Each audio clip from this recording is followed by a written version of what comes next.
Holy Look what they done to my beautiful and handsome boys.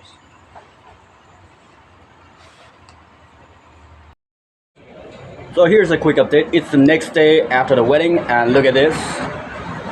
Look at all the dust, mud, scratches, dents, dirt. This is the result of thousands and thousands of people stepping over it in just one day. So